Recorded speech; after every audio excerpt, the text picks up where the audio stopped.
Welcome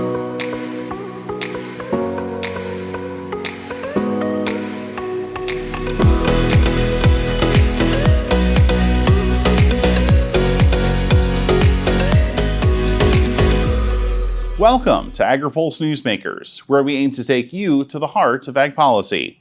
I'm Spencer Chase. Our guest this week is Minnesota Democrat Tina Smith, who joins us to discuss the Farm Bill and the looming government funding deadline. But first, here's this week's headlines. Farmers are not as optimistic about the economy as they were last month.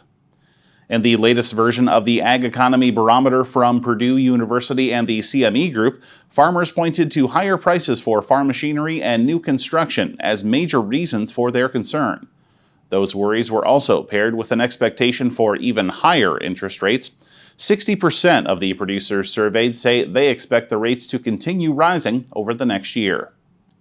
The Biden administration took a key step to possibly allow its new Waters of the U.S. rule to be enforced nationwide. Recent legal filings informed several courts of the new rule, a necessary development to lift injunctions in 27 states. The agency rolled out a new WOTUS definition last week to comply with the Sackett v. EPA Supreme Court decision. The cases were put on hold while the administration was working on the new regulation. And finally, the Senate returned to town with two big farm policy items on its to-do list: the Farm Bill and government funding. Congress must pass something to keep the government funded or face a shutdown beginning October 1st, which is the start of the 2024 fiscal year. For the Farm Bill, many programs expire at the end of September, but many also include longer-term authorization, so the issue is not expected to be resolved this month. But House Ag Committee Chair Glenn G.T. Thompson has stated a desire to introduce his version of the bill in September. So, what about the Senate? We asked Senate Ag Committee Democrat Tina Smith of Minnesota when she's expecting to sit down with her colleagues and mark up a new farm bill. We need a strong bipartisan farm bill, and we need to get it done this year. I know that Chair Stabenow and Ranking Member Bozeman and many of us have been working hard on a lot of the details of that bill. I think they've made really good headway. There are some things that they are caught up on, particularly in the commodity title. What I hope is that we'll have a bipartisan markup in October, and that we'll be able to finish this bill in good time by the end of the year. We can't think about going into 2024 without a bill done. It's too important to too many parts of the rural economy and to the farm and ranch economy and really to the whole country to not get it done. Mm-hmm. If you'll indulge me in a bit of a cynical hypothetical, then you mentioned you don't really want to go into 2024, but if by laws of nature and congressional schedules that ends up taking place, how long can you realistically go into next year before the Farm Bill starts to get bogged down in things like election year politics? Yeah, I mean, honestly, I haven't even really thought about that because I think we're so determined to get it done this year. I think that it does become just such a bog down if we don't complete it. And I think that that is good motivation for all of us to get it done. And I'm really grateful that Chair Stabenow has been, as we've been working on the Senate version of the bill, that we are she's also been staying in touch with the House colleagues to make sure that we have something in the Senate bill. Or I should put it this way, that there's nothing in the Senate bill that would just be a disaster for earning House support. How this all comes together at the end of the year, of course, it's yet to be determined. But here's a note of optimism, at least on the Senate side. Next week, we are going to be starting the process for voting on the big budget bills in the Senate. For the first time in years, we're actually voting on each of these appropriations bills way ahead of time. So I think that shows that there's good bipartisan interest in getting these important bills done. And Farm Bill is, other than appropriations, it's the bill that the Senate has to pass this year. Mm-hmm. Well, and I want to talk about the appropriations bills, but a little bit more on the Farm Bill before we go toward that. I understand it's going to be a major priority for you to look to this next Farm Bill and find ways to expand opportunity for those who maybe want to get into production agriculture, but might lack the inherited assets or the family lands to do so. How can this bill, or how can a Farm Bill generally go about enacting that kind of change? many farmers in Minnesota and around the country are nearing retirement age. I think the average age is, 56, 60, 62, somewhere in there. So we are in the midst of this big, giant transition. And at the same time, we have a lot of small and medium-sized farmers that are really struggling. I think nearly half of farmers are actually not making money right now in agriculture. So we need to be able to look at how we can support those farmers. The number one thing I think is to make sure that our core farm programs, especially crop insurance, work for small and beginning farmers. We also need to look at additional revenue streams for small and beginning farmers. And that's why I think some of the work that we're doing around energy and clean energy can be another revenue source for small farmers. And of course, the biggest issue for small farmers, as you indicate, is getting access to capital and land so that they can get their farm set up if they don't have an intergenerational transfer going. And so we're looking at ways that we can accomplish that as well. But I'm going to be honest, that's the hardest part. We'll have more from Senator Smith right after this.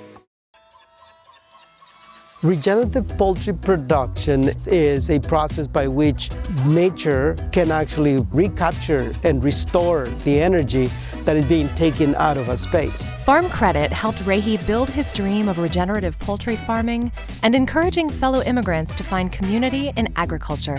Nothing beats a farm. I'm just pursuing happiness. Learn more at farmcredit.com/beginning. At Clean Fuels Alliance America, we're working toward a future of clean energy now that will make our members proud. We serve as the clean fuels industry's primary organization for technical, environmental, and quality assurance programs, and are the strongest voice for its advocacy, communications, and market development.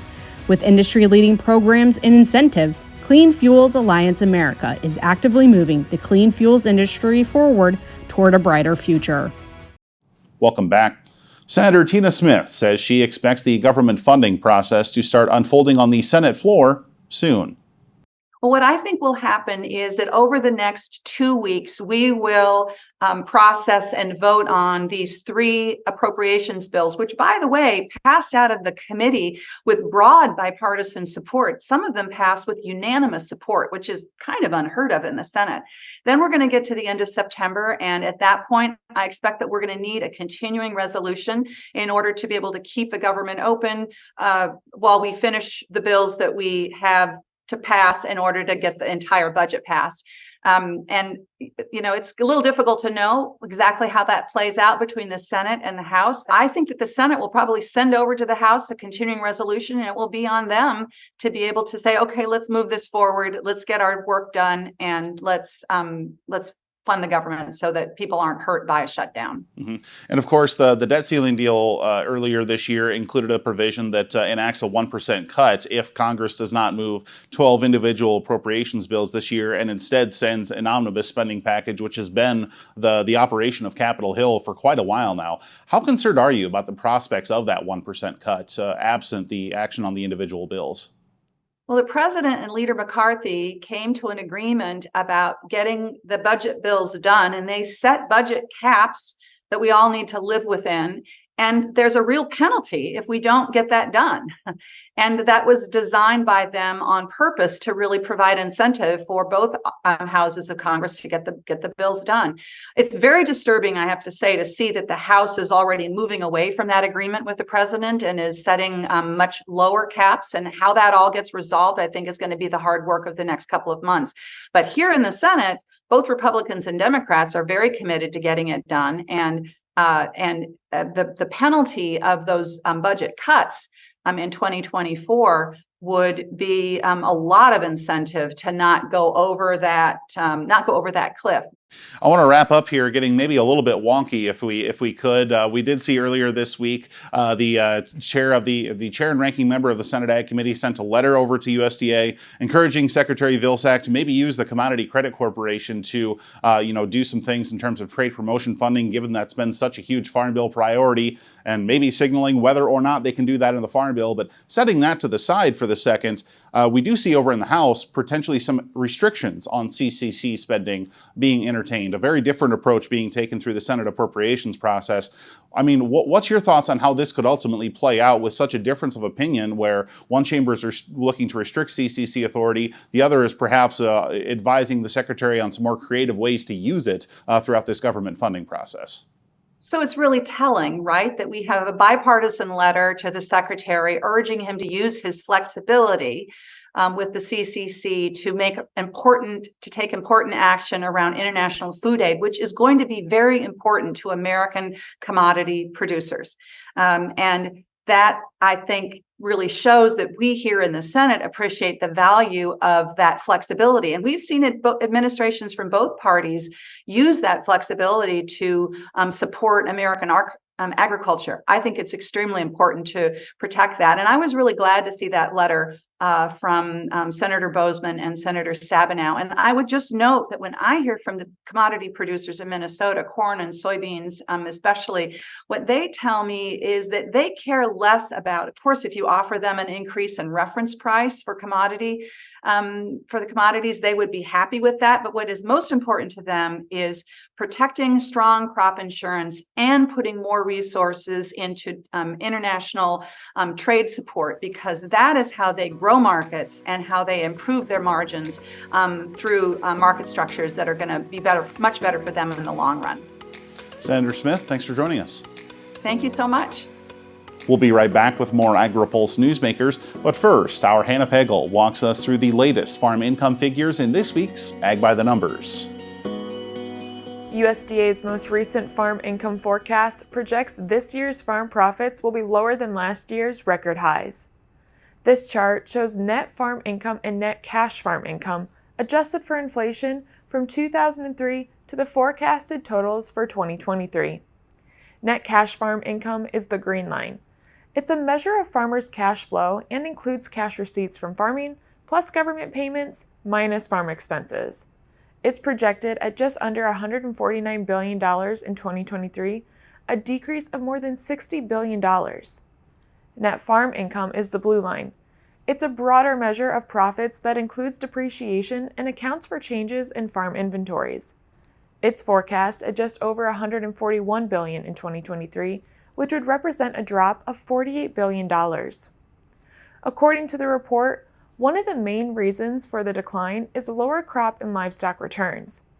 Other factors are also in play, including shrinking direct government payments and higher production expenses. For Agri-Pulse, I'm Hannah Pagel. Who mapped the soybean genome? You did. Who's replacing the petroleum and asphalt? You are. Who created biodiesel that increased your income 63 cents per bushel? You again. When you pool your resources through your soy checkoff, you're making sales, you're making breakthroughs that all come back to your bottom line. That's you. That's who, as your soy checkoff. Moving soy forward, moving you forward. Farmers are always there for each other. We shed tears together, we celebrate together, but we also grow together. Farm Bureau is the largest general farm organization in the country. We have the farmers' back. If you're a farmer and you're not a member, we would welcome you into our Farm Bureau family. And if you want to know more about agriculture, come be part of this great family. Welcome back to Agri-Pulse Newsmakers. We're going to have a panel discussion now on the Farm Bill and government funding questions facing Capitol Hill here in this month of September. Joined for that conversation by Randy Russell of the Russell Group and Jonathan Coppess with the University of Illinois. Appreciate both of you taking the time to join us. And Randy, I want to go to you first because earlier in this year, at the beginning of 2023, we heard Ag Committee leaders in both chambers talk about the importance of passing a new Farm Bill by the end of September 2023. Here we sit, and I think it's safe to say that's not going to happen given where both chambers are in that process. In your mind, what has been the holdup here these last 8 or 9 months? Well, first it was the debt ceiling and trying to deal with that. We got that behind us, but now we're facing a situation come September 30th where the government needs to be funded. And there is going to be, I think, a hell of a debate over what that looks like and how far we may extend funding for The Senate wants to move towards a funding the government until December. The House is focused more on 4 weeks or somewhere in that neighborhood. And Spencer, we're just going to have to see how this plays out. But there is not going to be any farm bill action until we figure out how the government is going to get funded for the rest of the year. Mm-hmm. Well, let's talk a little bit more about the Farm Bill then. As we have heard Chairman Thompson say, he'd like to potentially introduce something here in the month of September. But if and when that does take place, how do Chairman Thompson and other Republican leaders in the committee go about securing the support for that bill and avoiding a floor defeat as we've seen in the 2013 and 2018 of the Farm Bill? I think a lot of it is going to be, and I think we all have to be prepared. Once they report a bill out of the House Agriculture Committee, I would expect we're going to have what we call an open rule, meaning anybody that wants to offer an amendment that is, pertains to the bill will be able to offer it. And we're going to have open debate. We're going to have a lot of floor votes, and we're going to have to do a lot of hard work to protect the committee bill that does come out. But I think having an open process where any member can offer up amendments that are really part of the Farm Bill is going to be critical to building success for getting a Farm Bill through the House and placating those in the Freedom Caucus that would object to having a more closed debate. Mm-hmm. Jonathan, let's talk about some of the numbers that are going to be involved here in this Farm Bill process. We've seen USDA recently come out with farm income projections that show them to be quite a bit down here in 2023. Their current forecast is, and granted, that's down from record levels in 2022, but down nonetheless. And I wonder, how do you expect that drop in 23 figures to impact discussion around the upcoming Farm Bill? I think it's a big and tough question because we have seen them come down, but as you mentioned, they're off from record levels. And we've seen this kind of challenge before, particularly around the 2012, 2013, and 2014 effort in which we were seeing record prices, strong revenues again. So I think it complicates the sort of, the quest for more funding. And frankly, and to be blunt, it complicates this whole concept of raising reference prices and trying to increase the outlays in Title I. We'll have more from our panel right after this. Did you know Agri-Pulse has all your favorite podcasts, including Open Mic, Newsmakers, and Drive Time? Take us wherever you go. Subscribe at agripulse.com or on Spotify, Google Play, or Apple Podcasts. Agriculture Future of America is a nonprofit building transformational leaders in food and agriculture. AFA prepares college students to join the workforce as innovative and engaged young professionals who will shape the future of agriculture. Head to agfuture.org to find out how you can get involved. It's not as simple just to wake up one day and go, I want to be a conservation farmer. You're changing how your farming practice is done. You're changing your operation. Farm Credit supported John and Kelly Watley as they shifted to more sustainable farming, improving the environment where they farm and live. Learn more at farmcredit.com/climate. Welcome back. A provision in this summer's debt ceiling deal includes a 1% spending cut if Congress is unable to pass individual appropriations bills this year. But Jonathan Coppess says what that might look like is full of unknowns. I'm not exactly sure how they implement something like that. We've seen the sequestration issues before, and actually quite a bit since 2011.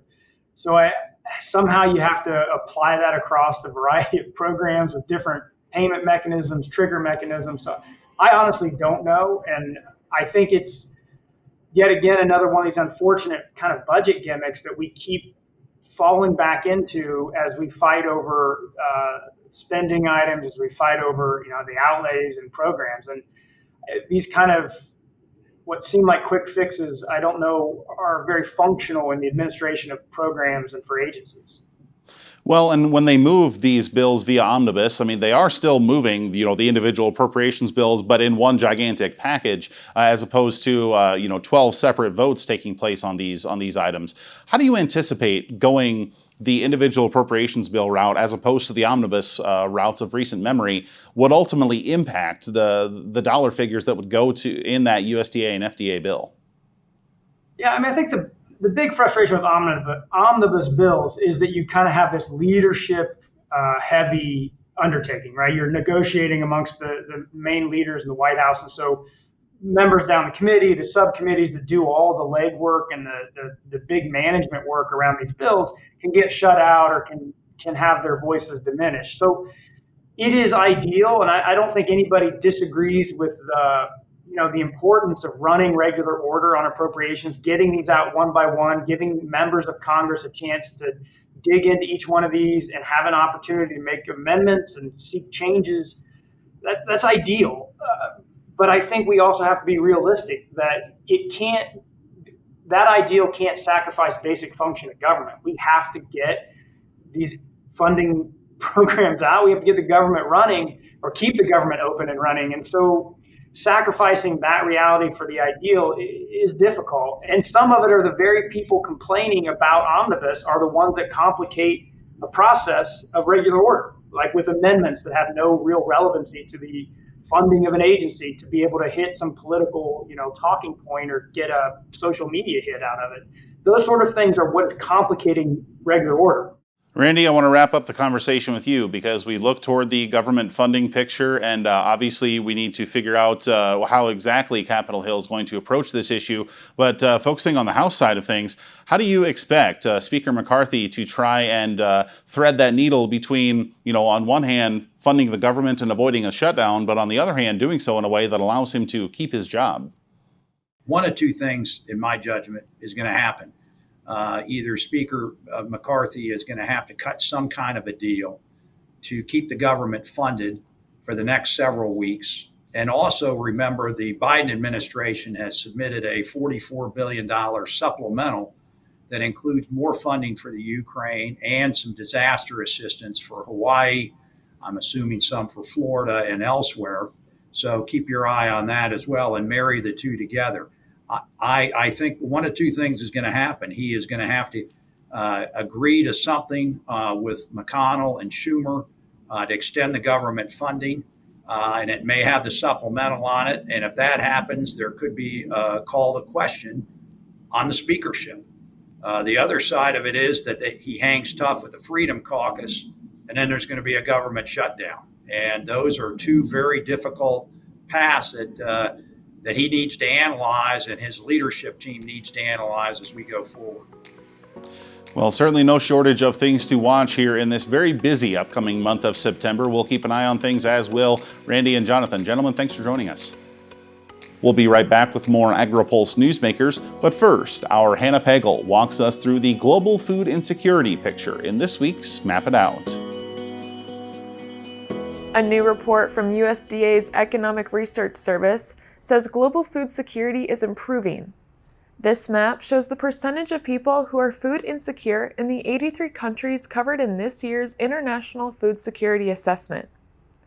Figures show nearly 229 million fewer people will be food insecure this year compared to last year.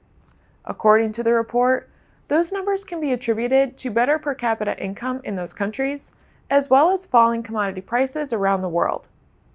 Despite the declines, the report also projects food insecurity will remain elevated in the short term because of the lingering effects of the COVID-19 pandemic and the ongoing war between Russia and Ukraine. However, in the next 10 years, the situation is expected to improve. By 2033, those facing food insecurity in these countries is projected to account for just 7.9% of their population, well below the current 26.6%. For Agri-Pulse, I'm Hannah Pagel. Who mapped the soybean genome? You did. Who's replacing the petroleum and asphalt? You are. Who created biodiesel that increased your income 63 cents per bushel? You again. When you pool your resources through your soy checkoff, you're making sales, you're making breakthroughs that all come back to your bottom line. That's you. That's who, as your soy checkoff. Moving soy forward, moving you forward. Looking closer, seeing further. That's how we do it. At Curious Plot, we're driven to find what's next for agriculture, animal care, and food.